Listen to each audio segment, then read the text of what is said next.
Okay, for this project we're going to be using a derivative of the mortise and tenon joint called the floating tenon. And the strength of that joint is just as strong as a integral tenon, and it's much easier to create. So the first step in this process is going to be to create the end grain mortises in all of our rails. And we'll do that next using my horizontal mortiser. When making the end grain mortises on each end of your stock, always make sure to keep the same face of your board up. That way, if your mortise is not exactly in the center of your stock, it'll be off by the same amount on each end.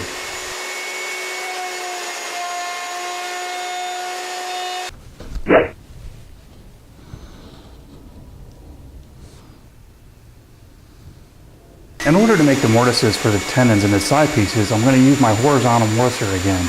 But this time I'm going to have to use a fixture which supports the workpiece at 90 degrees to the table.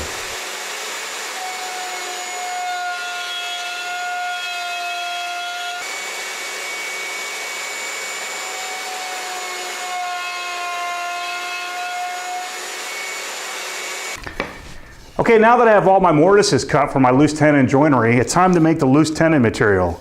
And for that, I have my son Nathan helping me out today. So say hello, Nathan. Hello. That's good.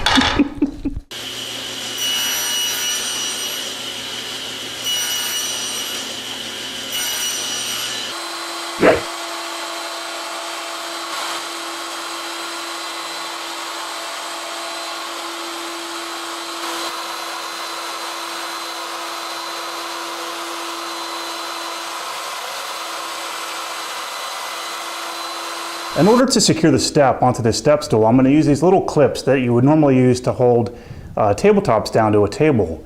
And in order to get them to go into the rail of the step stool, I'm going to make little biscuit slots.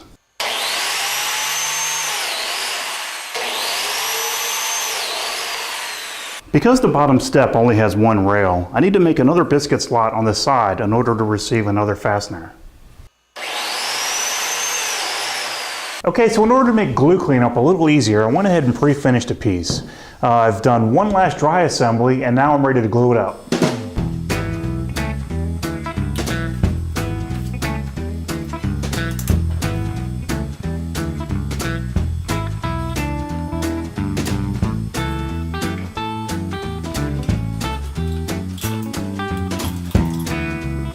Okay, now it's time to start working on the steps for the step stool. I need to face joint both steps, and these steps are about 6.5 inches wide. And the problem is my joiner is only 6 inches wide. So I'm going to show you a little trick that I use to overcome this limitation using a hand plane.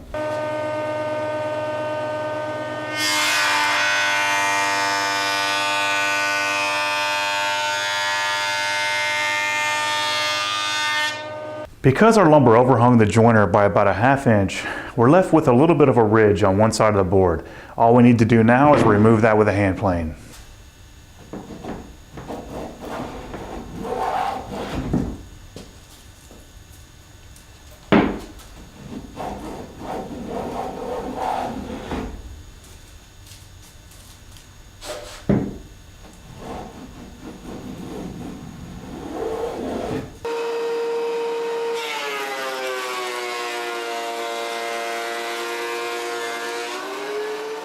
For the profile on the edge of the step stool, I'm using a 1/4 inch radius roundover bit, but I have the bit extended a little bit higher than normal so that the straight portion of the carbide is making contact with the wood. And what it does is it makes this really nice stepped roundover profile.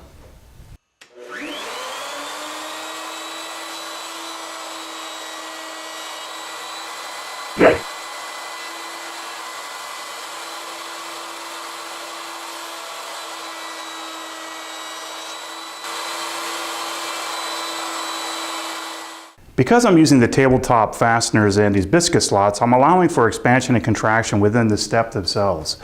So because I only want the expansion and contraction to occur forward on the top step and on the lower step, I'm going to take these little tiny brads and I'm going to put them in the back on each side of the step stool, and I'm going to put one here and here.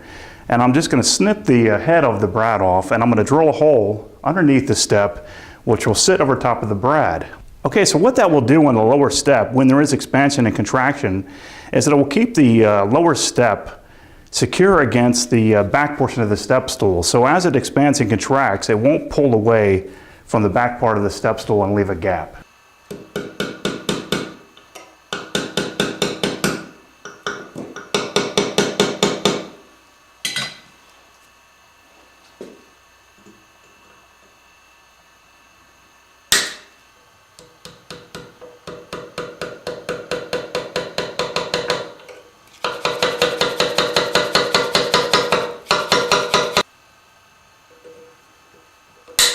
Okay, so as I mentioned earlier, I'm going to be using these little metal clips that you would normally use to hold down a tabletop, and they will simply go into these biscuit slots that we created earlier. So let's go ahead and drill now into the step to receive the bracket. Okay, so I pre-drilled for a number 8 3/4 inch screw, so we'll just go ahead and screw these fasteners down into the biscuit slot and attach them to the steps.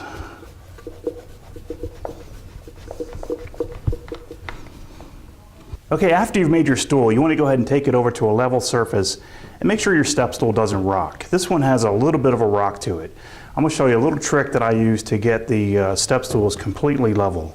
Okay, find out which of the 4 legs is the tallest and go ahead and take a piece of sandpaper, put it underneath that leg, and just kind of move the stool back and forth over the sandpaper. And keep doing this until you get your step stool completely level so that there's no rock. Now that is nice and flat, and it really didn't take that much sanding, surprisingly. Okay, so that's it. The step stool is essentially complete. I might still put a couple more coats of polyurethane on there. I think it has about 2 on there right now, but I think it came out looking pretty good. And I hope you enjoyed watching the series. And if you haven't already, check out my website at garagewoodworks.com. Thanks a lot.